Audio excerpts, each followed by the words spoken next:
नमस्कार मित्रों, शुभ संध्या। मैं समाजशास्त्र वैकल्पिक विषय अध्यापक विपेश तिवारी आप सभी का सौर एकेडमी प्रयागराज में स्वागत और अभिनंदन करता हूं।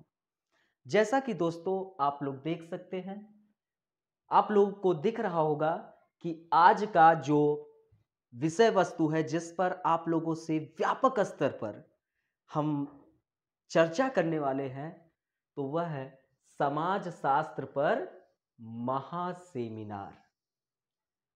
दोस्तों, यह अत्यंत आवश्यक है कि समाज शास्त्र पर आप लोगों को एक व्यापक स्तर पर एक प्रकाश डाला जाए। आखिरकार यह विषय क्यों इतना महत्वपूर्ण हो चुका है और आखिरकार आज के समय अधिक से अधिक आईएएस और पीसीएस एग्जाम में यह और ज़्यादा लोकप्रिय बन भी चुका है और काफ़ी विद्यार्थी इस विषय से सिलेक्शन भी प्राप्त कर रहे हैं। और अच्छा, हिंदी माध्यम के विद्यार्थियों के लिए यह विषय वस्तु जो है बहुत ही सरल और सहजता से समझ में आने वाला विषय है। चलिए दोस्तों, यह अभी हम व्यापक स्तर पर इस पर आप लोगों से चर्चा करेंगे। अच्छा, जब समाजशास्त्र पर सेमिनार है तो पहले अत्यंत आवश्यक है कि समाज शास्त्र है क्या। थोड़ा सा आप लोगों को इस पर मैं चर्चा कर दूं, फिर उसके बाद मैं आप लोगों से यह चर्चा करूंगा कि आखिरकार यह विषय क्यों इतना महत्वपूर्ण हो गया है, आखिरकार आज के समय क्यों इतना लोकप्रिय हो रहा है और आप 500 नंबर में 300 नंबर कैसे आसानी से प्राप्त कर सकते हैं। दोस्तों, यहाँ पर एक थोड़ा सा मैं अपने पिछले कुछ अनुभवों पर थोड़ा सा आप लोगों को बता दूं। अभी हाल ही में आईएएस का पेपर जो 2020 का मुख्य परीक्षा का था, वह होने वाला था 2021 में। और उसी वक्त मेरा अनअकैडमी पर समाजशास्त्र वैकल्पिक विषय का कोर्स चल रहा था। प्रथम प्रश्न पत्र हमने पढ़ा चुका था और द्वितीय प्रश्न पत्र चल रहा था। लगभग वह भी समाप्त की ओर था। तो दोस्तों, मैंने जो भी पढ़ाया वह डायरेक्ट हेडिंग से वैकल्पिक विषय में प्रश्न आए।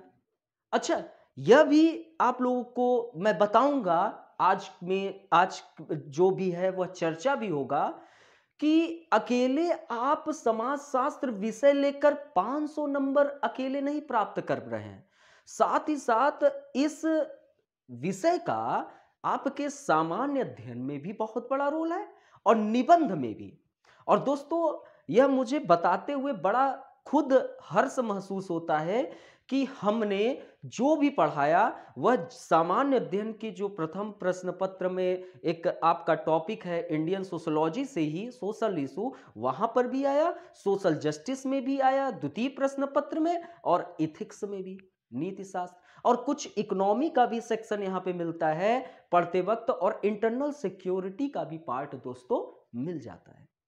तो मेरा यहां पर यह बताने का उद्देश्य है कि इस विषय को रखकर आप जीएस में भी इसका बहुत बड़ा लाभ उठा सकते हैं। अर्थात कि 500 नंबर का आप एक समाज शास्त्र वैकल्पिक विषय रख रहे हैं और आप सीधे दोस्तों 1000 नंबर, यह दोस्तों अनुभव के साथ मैं बोल रहा हूं, ऐसे ही नहीं बोल रहा हूं, आप 1000 नंबर प्राप्त करेंगे। ये मेरा दावा है, ये मैं आसानी से कह सकता हूं। आप आसानी से प्राप्त करेंगे और आप मुझसे जब पढ़ेंगे समाजशास्त्र वैकल्पिक विषय तो आप यह देखेंगे भी।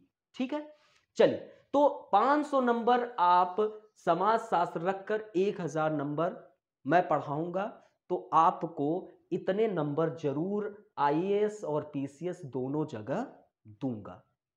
चलिए, तो दोस्तों, सर्वप्रथम अब हमारा यहां पर जानना यह महत्वपूर्ण है, वो आ गया है कि समाजशास्त्र है क्या। यह मुझे लग रहा है कि अब आप लोगों को जानना आ गया है आवश्यक। तो आइए मैं बताता हूं समाजशास्त्र है क्या। तो दोस्तों, यहां पर मैं बताना चाहूंगा कि जो आपका समाजशास्त्र है, पहले यह जान लेते हैं कि है क्या। ठीक है, आइए 1 मिनट। ठीक है दोस्तों, तो अब मैं आप लोगों को बताऊंगा कि समाज शास्त्र है क्या। तो सर्वप्रथम इस शब्द के मीनिंग को जानने से पहले मैं आपको दोस्तों यह बता दूं कि यह जो समाजशास्त्र शब्द है, सर्वप्रथम इस शब्द का प्रयोग करने वाले विद्वान का अगर देखा जाए नाम क्या है, तो वह थे इमैनुएल जोसेफ। क्या नाम था? Emmanuel Joseph. क्या नाम था दोस्तों? Emmanuel Joseph. इन्होंने दोस्तों समाजशास्त्र शब्द को सर्वप्रथम प्रयोग किया। लेकिन दोस्तों जो लोग लिखित रूप में प्रयोग नहीं करते हैं, तो हम उनको सिर्फ ऐसे ही नाम में पढ़ लेते हैं। लेकिन लिखित रूप में समाजशास्त्र जो शब्द था, उसका प्रयोग करने वाले विद्वान का नाम था अगस्त काम्ट। क्या नाम था? अगस्त काम्ट। इन्होंने लिखित फॉर्म में इस शब्द का प्रयोग किया। अच्छा, जब इन्होंने अगस्त काम्ट ने लिखित रूप में प्रयोग किया, तो जाहिर सी बात है समाज शास्त्र के फादर कौन कहलाएंगे, समाज शास्त्र के पितामह कौन कहलाएंगे? तो जाहिर सी बात है अगस्त काम्ट कहलाएंगे, ये नहीं। तो समाज शास्त्र के पितामह अगस्त काम्ट जी को कहा जाने लगा। समाज शास्त्र के पितामह कौन हो गए? अगस्त काम्ट जी। इनको समाज शास्त्र का पितामह कहा जाता है। अब दोस्तों यहां पर आप लोगों को मैं और आगे लेकर चलूंगा, जहां पर आपको और भी चीजें मैं बताता हुआ चलूंगा। तो अगस्त काम्ट अब समाज शास्त्र के पितामह हो गए। और भी रीजन है जिसके कारण इनको पितामह कहा जाता है, लेकिन मैं और भी चीजें आपको बताता हूं। अब यहां पर यह इंपॉर्टेंट चीज ध्यान रखिएगा और समझिएगा कि यह विषय आज के समय में क्यों इतना लोकप्रिय हो गया। क्योंकि दोस्तों 200 वर्ष का भी इतिहास पूरा नहीं किया है। 1838 में सोशियोलॉजी शब्द का जन्म होता है, समाजशास्त्र का। कब? 1838 में। ठीक है दोस्तों, कब हुआ? 1838 में। चलिए हम आपको पूरा बताते चल रहे हैं, आप अच्छे से नोट करते हुए चलिए। 1838 में।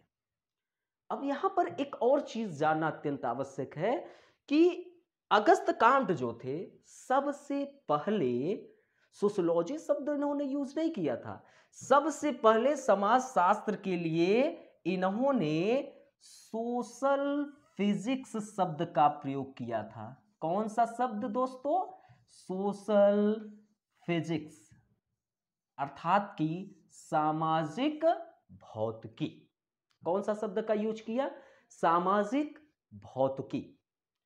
लेकिन यह जो शब्द था सोशल फिजिक्स, इस शब्द को बेल्जियम के एक विद्वान थे, उनका नाम जो था, थोड़ा सा वेट करिए, मैं बस आपको और आगे ले चल रहा हूं। तो अगस्त काम्ट जो थे, उन्होंने सोशल फिजिक्स शब्द किसके लिए यूज करना चाहते थे? समाज शास्त्र के लिए। लेकिन बेल्जियम के एक विद्वान थे, उनका नाम था दोस्तों, बेल्जियम के एक विद्वान थे, उनका नाम था क्वेटलेट। कहां के थे?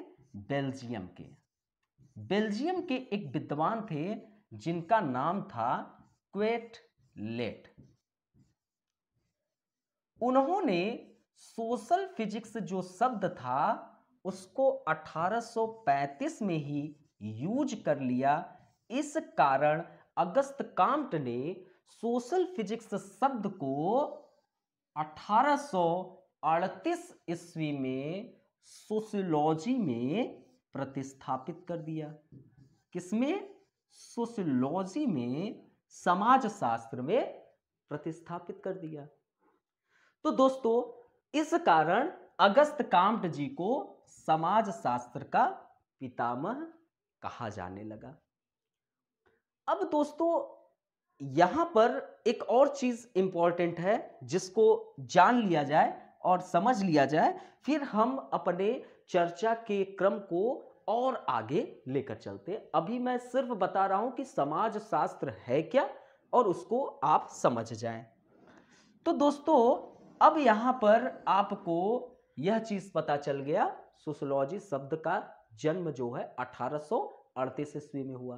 तो आज क्या चल रहा है, 2021। तो जब 1838 में जिस विषय वस्तु का जन्म होता है दोस्तों, तो जाहिर सी बात है कि और 2021 चल रहा है, अभी 200 वर्ष का भी इतिहास पूरा नहीं हुआ है। तो क्या आप 200 वर्ष का इतिहास पूरा नहीं हुआ है तो आप उस चीज को आसानी से कम समय में और रिवीजन के साथ कई बार क्या पढ़ नहीं सकते हो? आसानी से पढ़ सकते हो। सिर्फ 6 चिंतक हैं, Karl Marx, Weber, Parson, Merton, Mead और दुर्खिम। तो दोस्तों बहुत ज्यादा इसमें पढ़ना तो है, मेहनत तो करनी है, लेकिन आपका ये इतना सिलेबस है कि आप उसको आसानी से रिवीजन भी कर सकते हैं।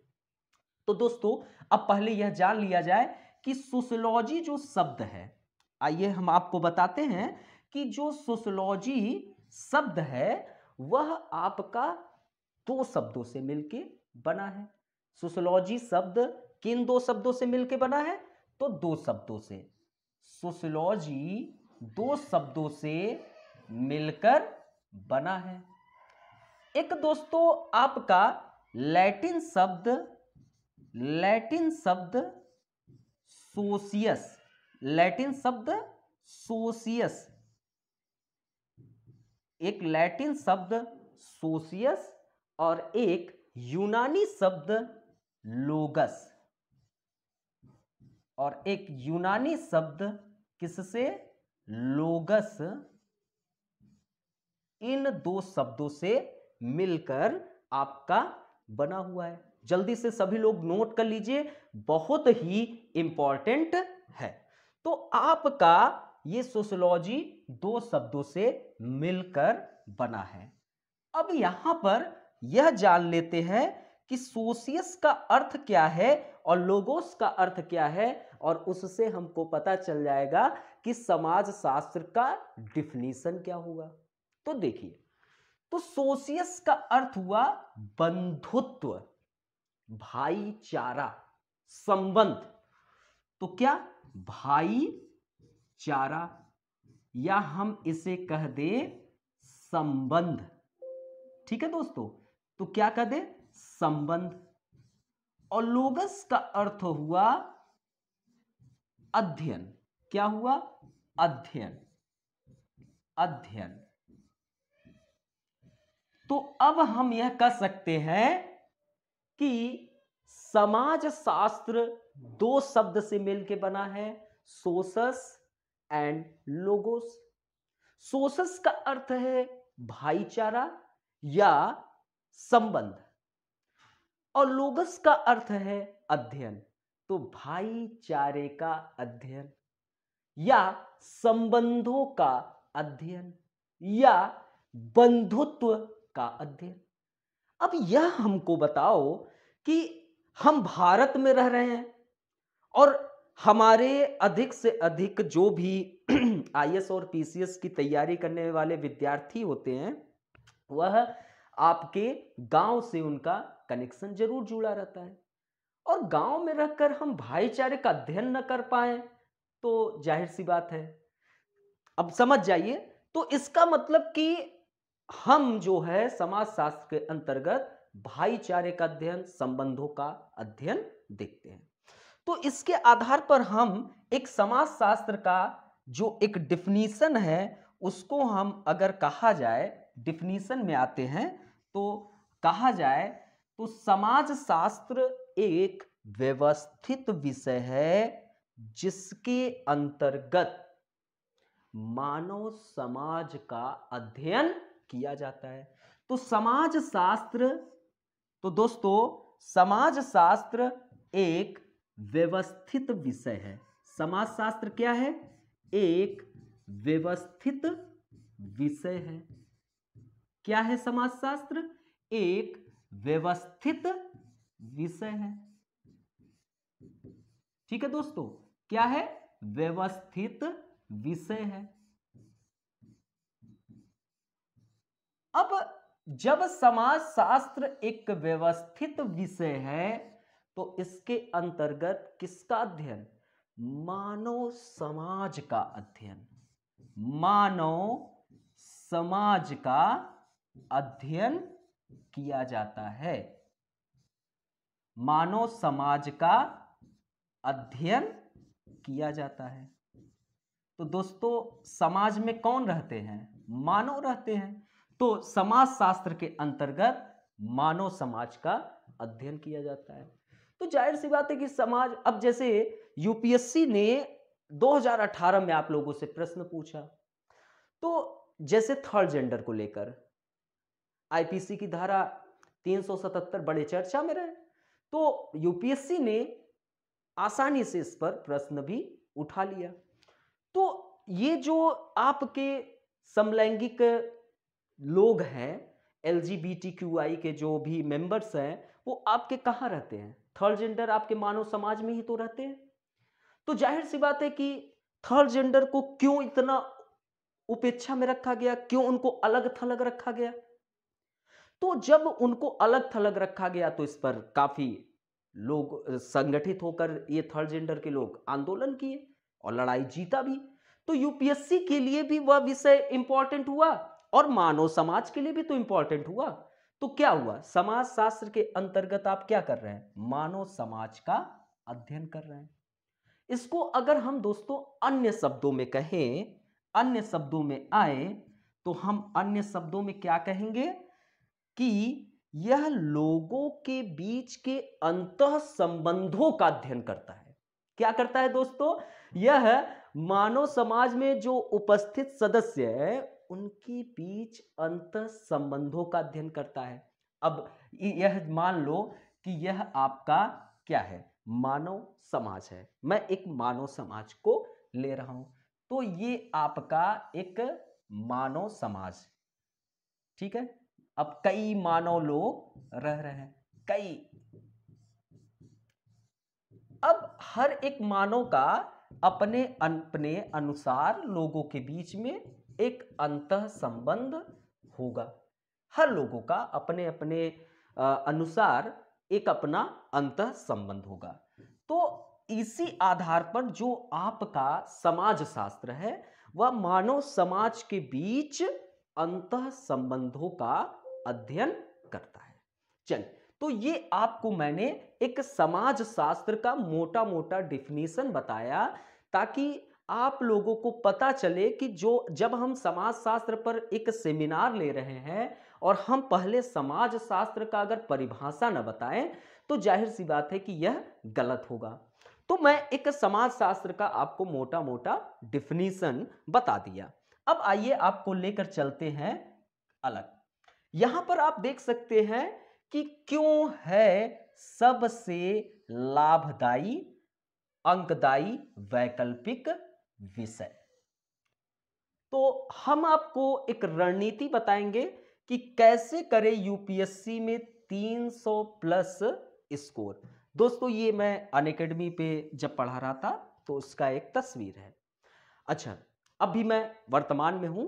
तो दोस्तों मैं आपको यह बताना चाहूंगा कि 300 प्लस स्कोर करना समाज शास्त्र में, अगर आप अच्छे रूप से विचारों की एक अच्छी स्पष्टता रखते हुए अपने अंदर एक मौलिकता को विद्यमान रखकर विश्लेषण अगर करेंगे तो जाहिर सी बात है कि आप आसानी से 300 प्लस स्कोर करेंगे। दूसरी चीज, आपको किसी भी पुस्तक की आवश्यकता नहीं पड़ेगी कि आपको कोई पुस्तक पढ़ना है। मैं जो नोट्स आपको प्रोवाइड कराऊंगा वह आपके लिए अंकदायी होगा, ये मैं भरोसे के साथ कह सकता हूं।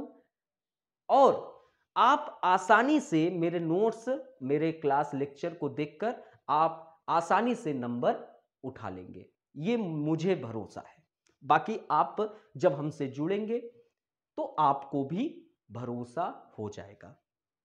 तो आइए हम एक यात्रा पे लेकर चलते हैं कि 300 प्लस का स्कोर आप कैसे कर सकते हैं। चलिए, समाजशास्त्र वैकल्पिक विषयों में एक सर्वश्रेष्ठ विषय है। तो मैंने आपको बताया कि 1838 में समाजशास्त्र का क्या होता है, जन्म होता है, और आज चल रहा है आपका 2021। तो अभी 200 वर्ष का भी इतिहास पूरा नहीं हुआ है। 19वीं शताब्दी के फर्स्ट हाफ में समाजशास्त्र के जन्म को आप देख सकते हैं, और अभी 2021 चल रहा है और 200 वर्ष का इतिहास पूरा नहीं हुआ है। तो आसानी से दोस्तों भरोसा रखिए, यह विषय आपको आगे लेकर चला जाएगा, साक्षात्कार आप दोगे, ये मेरा भरोसा है। अब मैं आपको यह बताऊंगा कि आपको मैं जो पढ़ाऊंगा वह आईएएस के लिए तो पढ़ाऊंगा ही पढ़ाऊंगा, साथ ही दोस्तों पीसीएस के लिए जो भी, देखिए पहला तो मेरा उद्देश्य होगा कि आईएएस के जो सिलेबस है पीसीएस के सिलेबस को मैं अलग कर लूंगा और आईएएस के सिलेबस के साथ मर्ज करके आपको पूरा पढ़ा दूंगा। बाकी जो भी पीसीएस का सिलेबस होगा उसको मैं अलग से क्लास करके उसको मैं आपको बताऊंगा कि यह पीसीएस का सिलेबस है, इन चिंतकों को आपको यहां पर पढ़ना है ताकि आपके नोट्स जो है आईएएस का डिस्टर्ब ना होने पाए। ठीक है, तो ये चीज, चलिए हम आगे और लेकर चल रहे हैं आपको। तो दोस्तों यह हम आपसे चर्चा करते हैं कि पहली चीज, आप एक आईएएस एग्जाम की तैयारी कर रहे हैं तो पहली चीज आपको पता होना चाहिए कि आप क्या बनने जा रहे हो। यह जानना अत्यंत आवश्यक है कि आप आप जानते हैं कि आप क्या बनने जा रहे हो। क्या आप आईएएस अधिकारी सिर्फ नौकरी के लिए करना चाहते हो?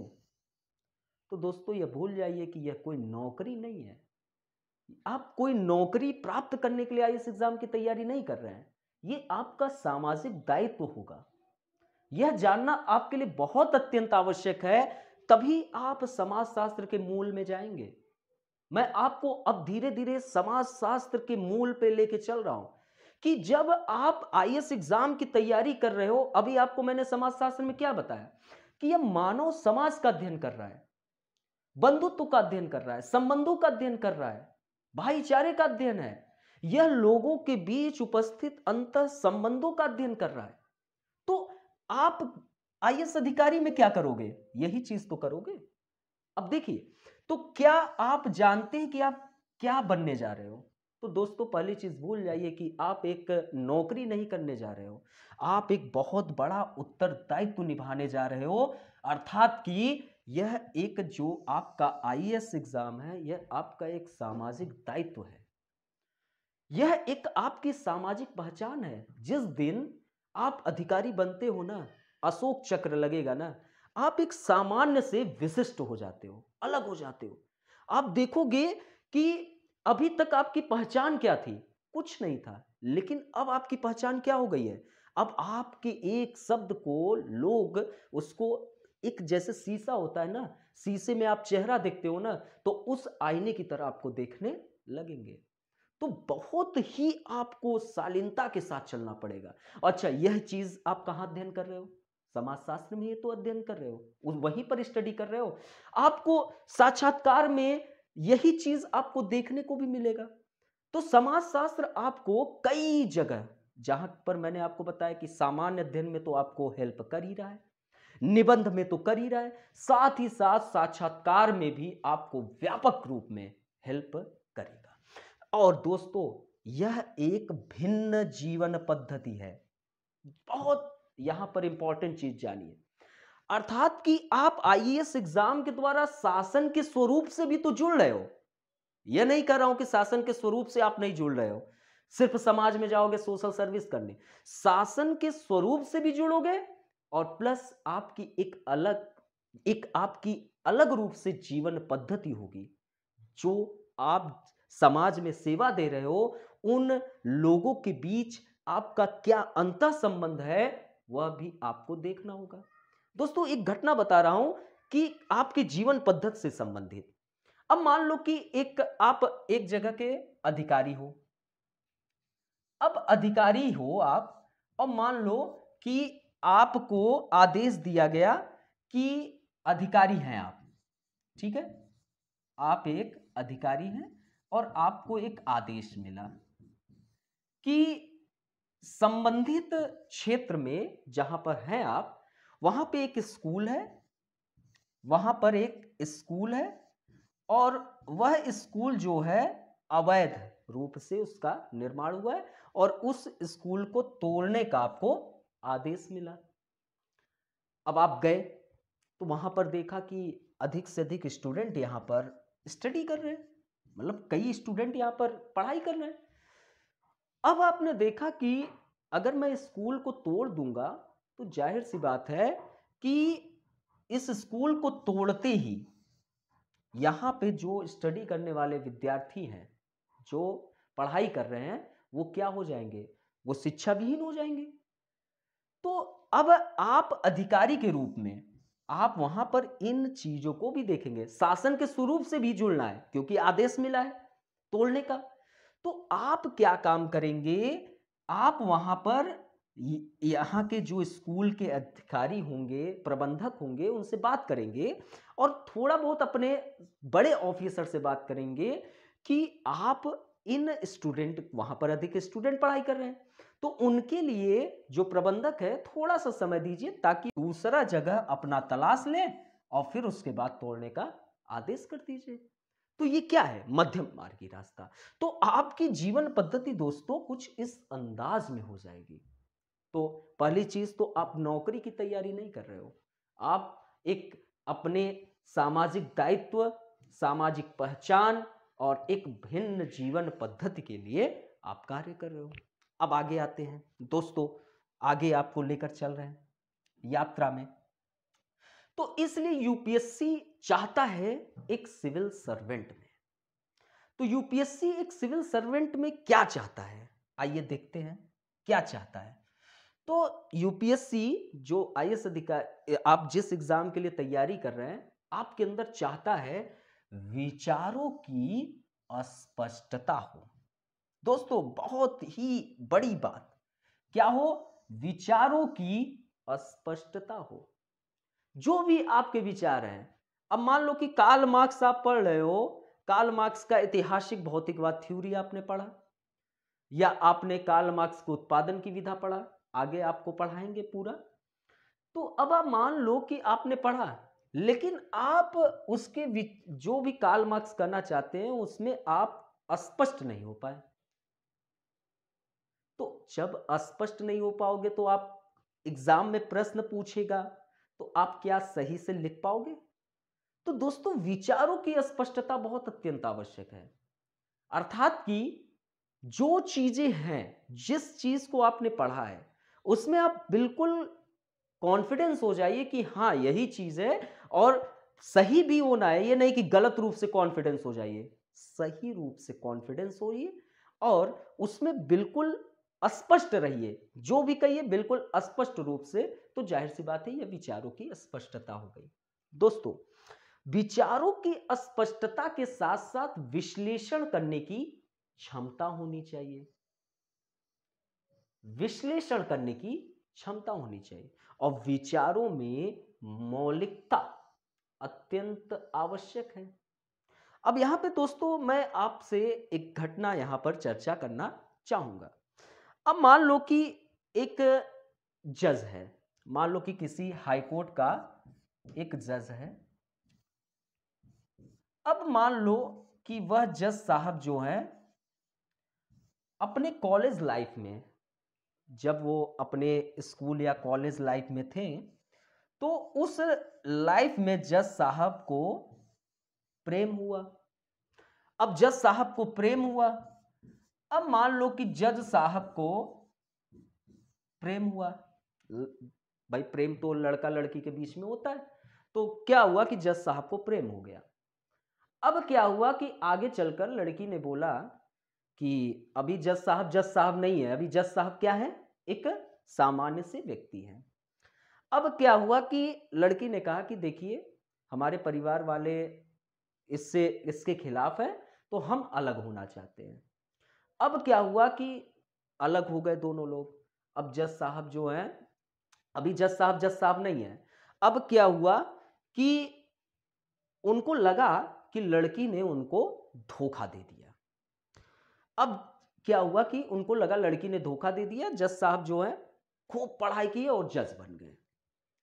लेकिन उनके मन मस्तिष्क में एक विचार बन गया है, क्या कि लड़की जो होती है वो धोखेबाज होती है और लड़की ही लड़के को धोखा देती है। अब मान लो कि उस दौरान कोई केस आ गया। अब उस केस के दौरान क्या हुआ कि कोई ऐसे ही प्रेम पर केस आ गया।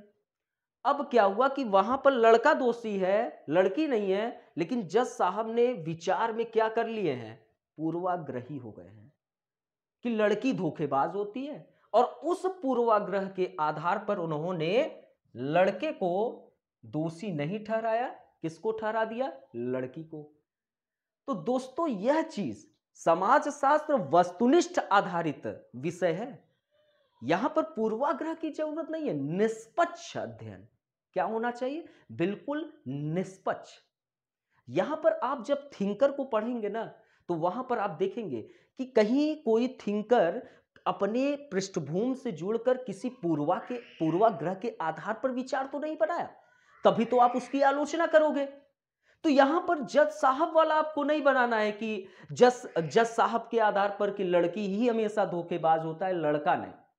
तो जज साहब क्या कर दिए, वो तो फैसला दे दिए, लेकिन आगे चल के जज साहब को नुकसान भी उठाना पड़ा। भैया हाईकोर्ट तो अभी तो हाईकोर्ट से फैसला हुआ है, सुप्रीम कोर्ट तो बाकी है। तो सुप्रीम कोर्ट में लड़के ने देख लिया, जज साहब निपट गए। तो मैं यही कहूंगा कि विचारों की अस्पष्टता आपके अंदर बहुत जरूरी है। विचार बिल्कुल स्पष्ट होने चाहिए, विश्लेषण की क्षमता हो और मौलिकता हो।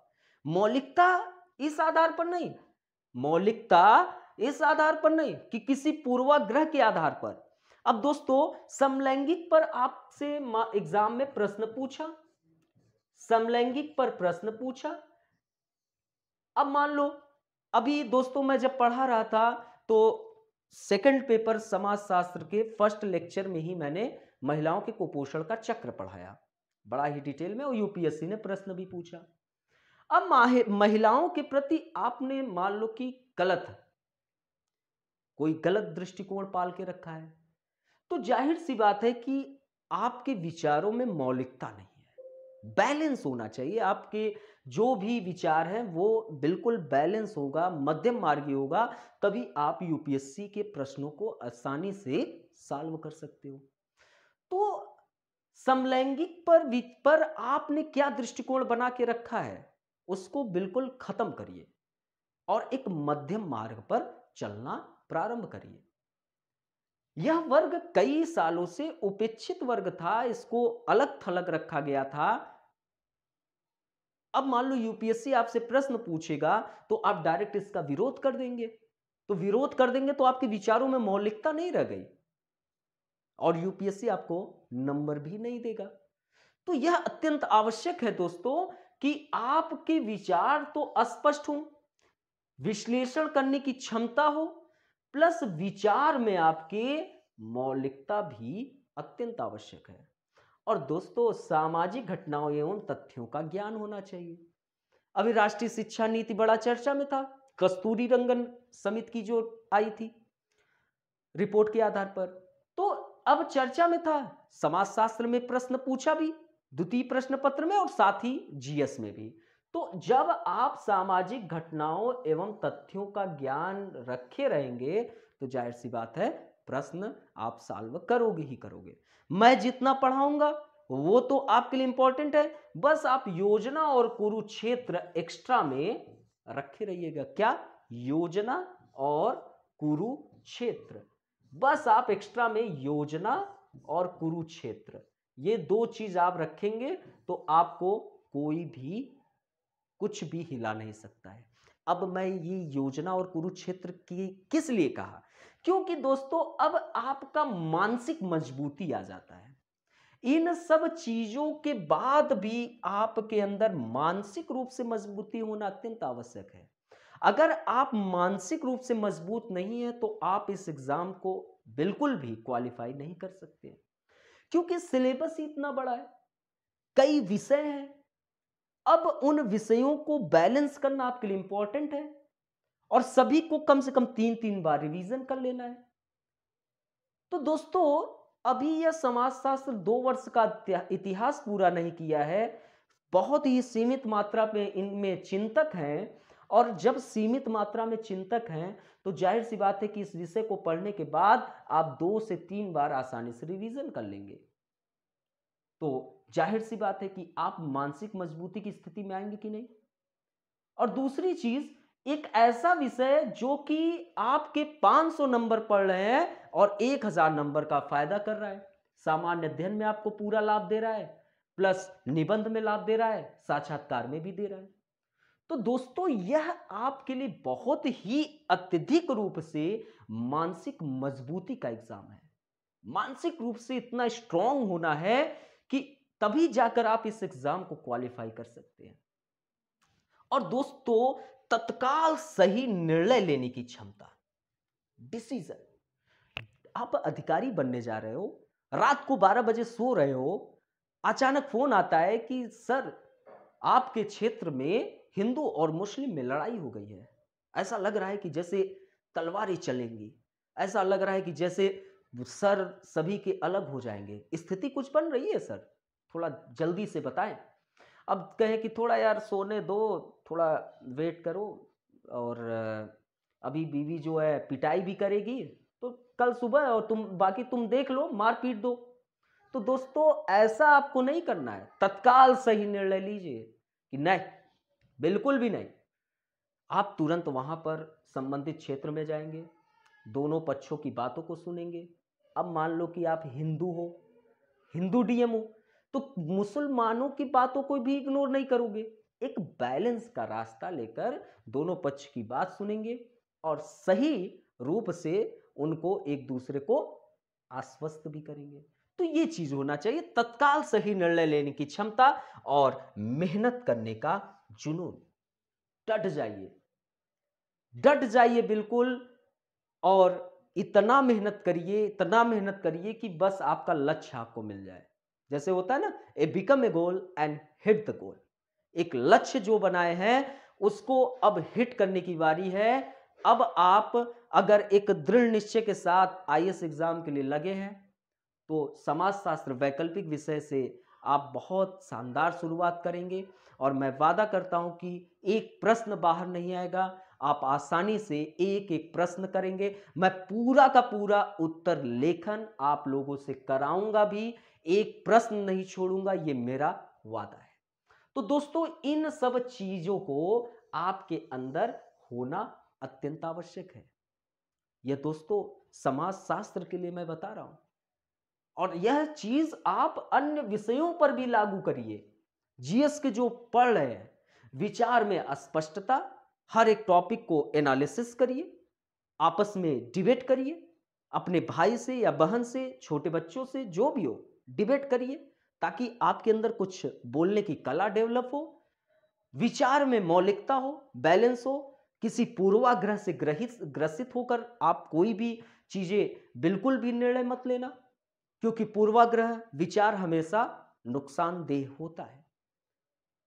अब सामाजिक घटना, जो भी समाज में घटनाएं घट रही हैं, जो भी इंटरनेशनल लेवल पर, जैसे मीटू अभियान चला था महिलाओं से लेकर, और प्रश्न यूपीएससी ने पूछा, तो दोस्तों राष्ट्रीय एवं अंतर्राष्ट्रीय स्तर पर जो भी घटनाएं हैं उन पर नजर रखिए, मानसिक रूप से मजबूत रहिए, साथ में फिजिकल भी। कहते हैं ना कि बहुत अच्छे रूप से जितना स्वस्थ रहेंगे उतना ही अच्छे से आप सोचेंगे भी और कार्य भी करेंगे। और डिसीजन, फास्ट, बिल्कुल अच्छे से निर्णय लेने की क्षमता और मेहनत करने का जुनून। अब दोस्तों आगे लेकर चल रहे हैं आपको।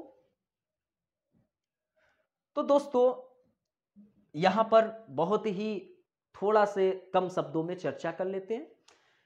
आईएएस परीक्षा के तो 3 चरण होते ही हैं, जैसा कि सभी को अगर जो भी विचार बनाए होंगे आईएएस एग्जाम की तैयारी के लिए तो पता होगा।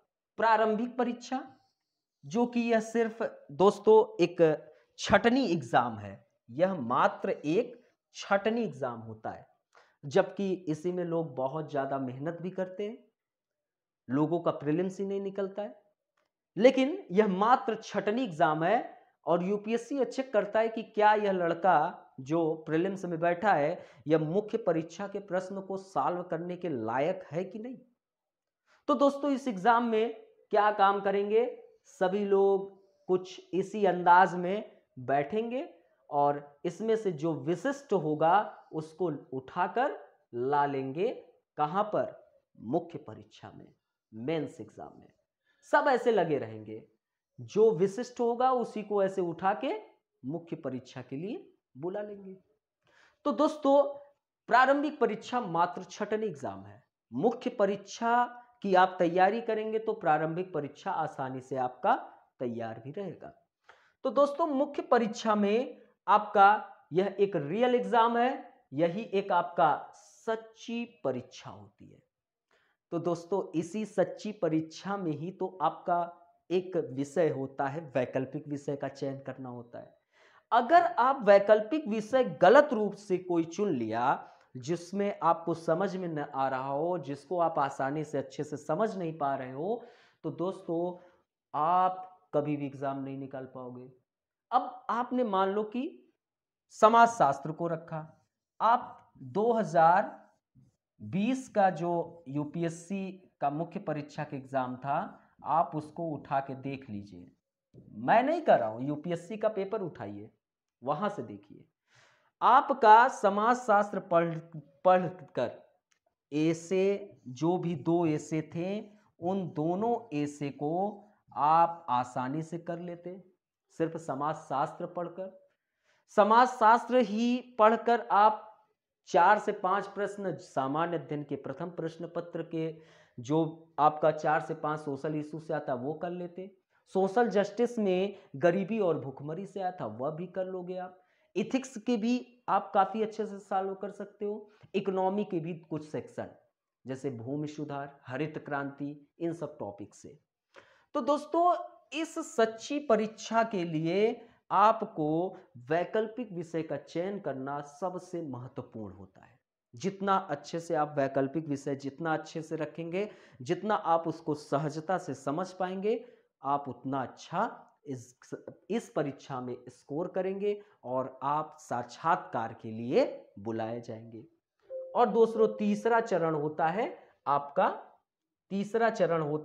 दोस्तों सच्ची परीक्षा, मुख्य परीक्षा। ठीक है दोस्तों, अब आइए मुख्य परीक्षा, आइए साक्षात्कार तीसरा चरण है। ये आपका साक्षात्कार, जिसमें आपके व्यक्तित्व की जांच परख होती है। साक्षात्कार के लिए बहुत ज्यादा घबराने की आवश्यकता नहीं है, वहां पर नॉलेज आपका चेक तो होता है, ऐसी बात नहीं है कि चेक नहीं होगा, लेकिन इतना चेक नहीं होगा क्योंकि मुख्य परीक्षा में पहले से ही चेक हो चुकी है। वहां पर आपको देखा जाएगा कि आप तुरंत फास्ट कितने अच्छे डिसीजन लेते हैं।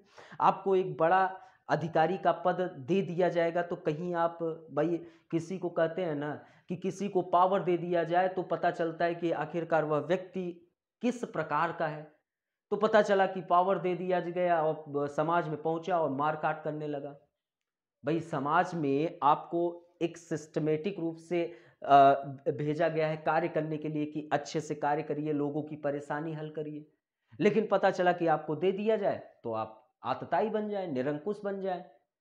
तो दोस्तों यहां पर आपके व्यक्तित्व की जांच परख होगी, आप कितना अच्छा सोच सकते हैं, कितना अच्छा आपके विचारों में स्पष्टता है, मौलिकता भी है जो मैंने चर्चा भी किया था, और विश्लेषण करने की क्षमता, और मानसिक रूप से कितना आप मजबूत हो, बहुत जरूरी है। वहां यहीं पर चेक हो जाएगा कि मानसिक रूप से मजबूत हो कि नहीं। तो यह चीज आपका चेक होता है। अब दोस्तों, इस सच्ची मुख्य परीक्षा में कैसे करें वैकल्पिक विषय का चयन? प्रश्न उठेगा आपके अंदर कि यार बड़ा परेशान हो गए कि यार मैं वैकल्पिक विषय हिस्ट्री रख लूं, वैकल्पिक विषय में लोक प्रशासन रख लूं, वैकल्पिक विषय में रख लूं, तमाम प्रकार के कई उठेंगे सवाल।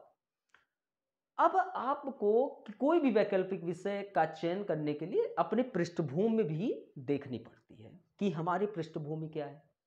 तो अपनी पृष्ठभूमि देखिए, और दूसरी चीज उनके प्रश्न पत्र को देखिए, साथ में सिलेबस कि क्या हम यह सिलेबस हम पढ़ पा रहे हैं, समझ पा रहे हैं, और इनके प्रश्न जो है हमको समझ आ रहा है कि नहीं। और 10-15 दिन पढ़िए और देखिए कि क्या मैं इन प्रश्न को हल करते वक्त कितना टाइम ले रहा हूं, समझकर उन प्रश्नों को हल करते वक्त कितना टाइम ले रहा हूं, यह चीज जानना अत्यंत आवश्यक है। तो पिछले वर्षों के प्रश्न पत्रों के अनुसार 3 घंटे में सभी प्रश्नों के हल कर पाने की क्षमता, अर्थात कि जो भी पिछला वर्ष का पेपर हो, अगर आप 3 घंटे में उन पूरे प्रश्न पत्र को हल कर पा रहे हैं तो वो आपके लिए अच्छा वैकल्पिक विषय है। तो दोस्तों, यह चीज मैंने भी अनुभूति किया, जैसे लोक प्रशासन हुआ, पॉलिटिकल साइंस हुआ, हमने पढ़ा। तो दोस्तों, वह जो स्तर था 3 घंटे में, वो चीज 3.5 घंटे 4 घंटे लग जाते थे। अगर आप 2 प्रश्न भी 3 प्रश्न छोड़ रहे हैं यूपीएससी में, तो आप अपने अन्य प्रतियोगी से पीछे हो जाएंगे। तो 3 घंटे में सभी प्रश्न को हल कर पाने की क्षमता आपके अंदर होनी चाहिए।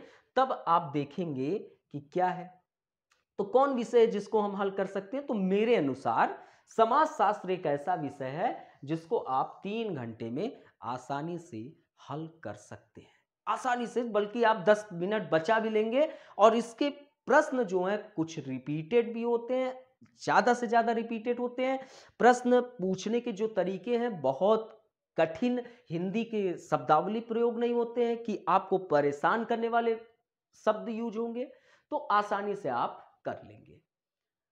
क्योंकि यह विषय, पहली चीज तो 200 वर्ष का इतिहास पूरा नहीं कर पाया है। 1838 में जन्म हुआ समाजशास्त्र का, तो अभी भी यह 200 वर्ष का इतिहास पूरा नहीं कर पाया है। तो इस कारण दोस्तों, समाजशास्त्र विषय जो है आपका थोड़ा सरल हो जाता है। तो दोस्तों, यह मैं आपको प्रॉमिस कर रहा हूं कि इस विषय में आपको किसी भी प्रकार की परेशानी नहीं होगी। तो दोस्तों, आपका जो समाजशास्त्र का फर्स्ट पेपर है, इसके पाठ्यक्रम में अगर हम आए तो फर्स्ट पेपर जो है उसका नाम है समाजशास्त्र के मूलभूत सिद्धांत। दोस्तों, अब मैं आपको सिलेबस नहीं बताऊंगा, सिलेबस तो मैं जब पढ़ाऊंगा तो डायरेक्ट एक एक पार्ट को मैं आपसे चर्चा करूंगा। मैं आपको यहां पर बताने वाला हूं कि मेरे इस बैच का जो भी बच्चे एडमिशन लेंगे मेरे समाजशास्त्र में, तो मैं उनको बता रहा हूं कि आप कैसे इस बैच को पढ़ेंगे।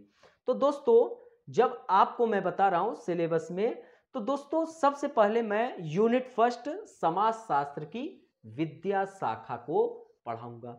अच्छा, सभी विद्यार्थियों के लिए यह जो है फ्री रहेगा। ये वाला यूनिट मैं फ्री में पढ़ाऊंगा। ये यूनिट समाजशास्त्र विद्या शाखा मैं फ्री में पढ़ाऊंगा। उसके बाद के जो भी हैं, जो एडमिशन लिया रहेगा, वही वो टॉपिक पढ़ सकता है।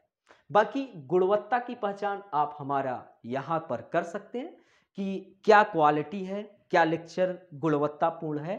और आप एक भी, मैं जितना पढ़ाऊंगा, आप प्रीवियस ईयर के भी एक प्रश्न ऐसा नहीं होगा जिसको आपको करने में दिक्कत होगी, सभी हल कर पाएंगे। और आने वाले वर्षों में भी जो प्रश्न आएगा आप आसानी से यूनिट फर्स्ट से हल करेंगे। तो दोस्तों, वहां पर मैं चर्चा करूंगा समाजशास्त्र का जन्म कैसे हुआ और तमाम प्रकार की चीजें। तो दोस्तों, ये जो फर्स्ट यूनिट है मैं फ्री में पढ़ाऊंगा, और इसके बाद जो है पेड बैच रहेंगे।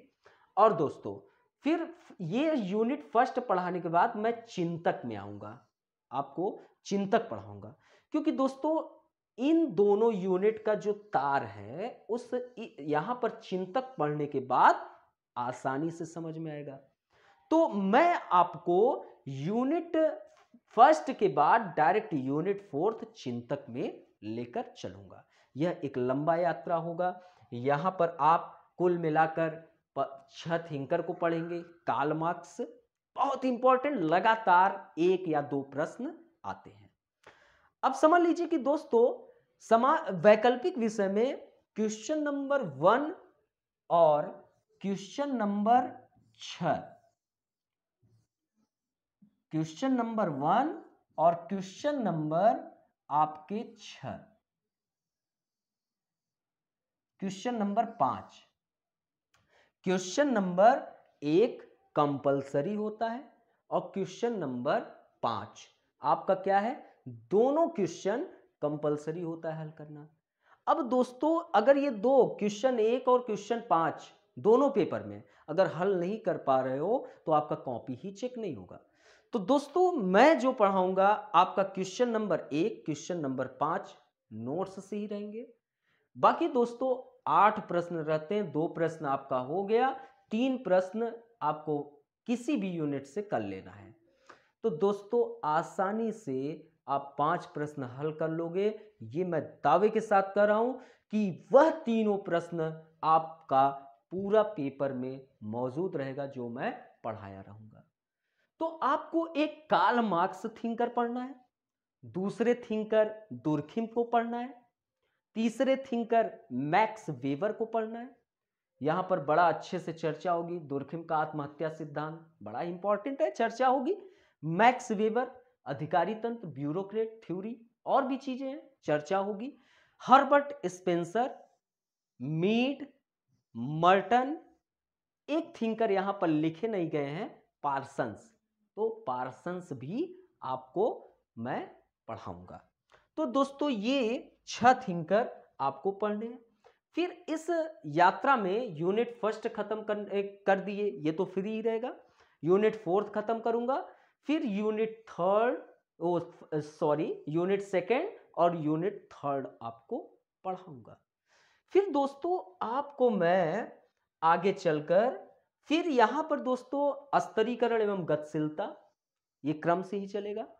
कार्य एवं आर्थिकी जीवन, यहां पर दोस्तों कुछ टॉपिक आपको सेकंड पेपर के भी मिलेंगे और मैं द्वितीय प्रश्न पत्र को यहां पर जोड़ूंगा। आपका राजनीति एवं समाज, दोस्तों समाजशास्त्र पढ़ाने के लिए एक कला होनी चाहिए और उस कला में अगर आप निपुण नहीं हैं तो जाहिर सी बात है कि प्रश्न नहीं हल हो पाएंगे। तो दोस्तों ये जो राजनीति, समाज, धर्म एवं समाज और नातीदारी की व्यवस्था, यह जो टॉपिक है ये सेकंड पेपर में भी है। तो यहां से इंटरलिंकेज करके यूपीएससी प्रश्न पूछता है। यूपीएससी फर्स्ट पेपर में आपको सेकंड पेपर को इंटरलिंकेज करके पूछेगा प्रश्न, और अगर आप इंटरलिंकेज रूप में नहीं पढ़ाएंगे, अगर नहीं समझाएंगे तो जाहिर सी बात है दोस्तों हल नहीं हो पाएंगे प्रश्न। तो यहां पर मैं आपको राजनीति एवं समाज, धर्म एवं समाज, नातेदारी की व्यवस्थाएं, मैं सेकंड पेपर और फर्स्ट पेपर दोनों को मिलाकर आपको पढ़ा दूंगा और फिर आधुनिक समाज में सामाजिक परिवर्तन पढ़ाकर पेपर फर्स्ट समाप्त। अब दोस्तों प्रत्येक यूनिट खत्म होने के बाद मेरा जो कार्य पद्धति होगा, जितने भी यूपीएससी में प्रश्न आए हैं उन प्रश्नों को हल कर लेना है, ताकि क्योंकि प्रश्न रिपीटेड होते हैं और जब हल कर लेंगे तो जाहिर सी बात है क्या होगा, एकदम चुटकी बजाकर प्रश्न आया कि पता चला फ्रेमिंग किए और सॉल्व कर दिए। तो ये कला होगी मेरी। तो दोस्तों मैं जो है आपको हर एक यूनिट खत्म होने के बाद मैं उत्तर लेखन कराता जाऊंगा और फिर उसके बाद भावी आगामी परीक्षा के लिए जो प्रश्न पूछे जाएंगे उसकी रणनीति पर भी चर्चा होगी। फिर उसके बाद फर्स्ट पेपर समाप्त करने के बाद आपसे मैं सेकंड पेपर में मिलूंगा, जहां पर द्वितीय प्रश्न पत्र में आपको मैं, द्वितीय प्रश्न पत्र का नाम क्या है, भारतीय समाज संरचना और परिवर्तन, द्वितीय प्रश्न पत्र पे मैं एंट्री लूंगा। फिर उसके बाद दोस्तों मैं यहां पर आपको अच्छे से भारतीय समाज का परिचय कराऊंगा डिटेल में, पीसीएस के भी टॉपिक सॉल्व कराएंगे और फिर सामाजिक संरचना में एंट्री करके आपको ये पूरे टॉपिक आपको डिटेल में चर्चा करूंगा। और फिर उसके बाद ये जो मैंने आपसे कहा कि नातेदारी की व्यवस्थाएं देखिए, धर्म एवं समाज टॉपिक देखिए, आपको यह फर्स्ट पेपर में भी मिला। तो यही मैं आपसे बताया कि इंटरलिंकेज इस विषय में बहुत इंपॉर्टेंट है।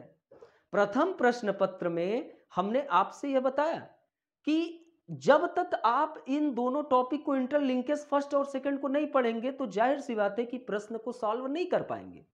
तो यही चीज मैं समझाना चाह रहा था कि फर्स्ट पेपर और सेकंड पेपर का कुछ टॉपिक मेल खाता है। तो नातेदारी की व्यवस्था, धर्म एवं समाज, अभी आगे मैं दिखाऊंगा राजनीति एवं समाज, वो इंटरलिंकेज है, आपको दोनों जगह मिलेंगे, तो वो मैं खत्म कर दूंगा। फिर दोस्तों आपका ये देखिए राजनीति एवं समाज, यही चीज मैं बता रहा था। तो दोस्तों भारत में सामाजिक परिवर्तन, और यहां पर एक एक टॉपिक अच्छे से चर्चा करते हुए हम पूरे सिलेबस को खत्म करेंगे और फिर हर एक यूनिट खत्म होने के बाद हर एक प्रश्न को सॉल्व करते हुए चलेंगे। ये हमारी रणनीति होगी। और दोस्तों हमारे जो पढ़ाने का रणनीति है सिलेबस टू सिलेबस, सिलेबस से तनिक भी भटकना नहीं है, न तनिक भी डांस करना है सिलेबस के बाहर। जो भी नृत्य करना है सिलेबस के अकॉर्डिंग करना है। वैसे भी नृत्य करने में माहिर हैं हम लोग, तो जाहिर सी बात है कि यहां पर नृत्य नहीं तांडव मचाएंगे और एक एक प्रश्न पूरा का पूरा यूपीएससी में फंसाएंगे। तो ये रणनीति के साथ कार्य किया जाएगा। तो दोस्तों अब मैं आपको जहां तक है पूरी चीजें समझा दिया कि समाजशास्त्र में हमारी कार्य पद्धति क्या होगी, हमारा क्या विचार होगा, जैसे हमने आपको पूरा बता दिया। तो दोस्तों मेरा आपसे आग्रह है एवं निवेदन है कि जो भी इस वीडियो को देखे वो अधिक से अधिक शेयर करे, ताकि अधिक से अधिक जो भी समाजशास्त्र के विद्यार्थी हैं उनको पता चल सके कि जो सर का बैच है वो स्टार्ट हो चुका है, ताकि अधिक से अधिक लोग एडमिशन लेके इस सत्र का लाभ उठा सके। और दोस्तों मैं प्रॉमिस कर रहा हूं कि आपको समाजशास्त्र में एक भी समस्याएं नहीं होने दूंगा। सारे लेक्चर आपके डिजिटल बोर्ड पे रहेंगे और इसी बोर्ड पे आपको सारे लेक्चर मिलेंगे, और कोई भी समस्या होगी तो उस समस्या का समाधान के लिए आपको हमारा नंबर दिया जाएगा। आप आसानी से नंबर पर कॉल कर सकते हैं। आपको मैं फिर से नंबर दे दे रहा हूं, ये नंबर है मेरा, आसानी से आप कॉल करिए और बात करिए। कोई भी समस्या हो, कोई भी समस्या आप बात करिए, हम आपको सारी समस्याओं का समाधान करेंगे। और दोस्तों कल से मेरा जो क्लासेस है, कल से मेरा जो क्लासेस है नियमित रूप से आपको मिलेगा। यूनिट फर्स्ट तक आपको एडमिशन ले लेना है और यूनिट फर्स्ट के तत्पश्चात ही हम आपको तुरंत वह पेड बैच में क्लासेस चलने लगेंगे और प्रारंभ हो जाएगा। तो जितना जल्दी हो सके आप लोग एडमिशन ले लीजिएगा। और वीडियो समाप्त होने के बाद प्लीज शेयर करना बिल्कुल भी ना भूलिएगा और चैनल को साथ में सब्सक्राइब। Okay, thank you.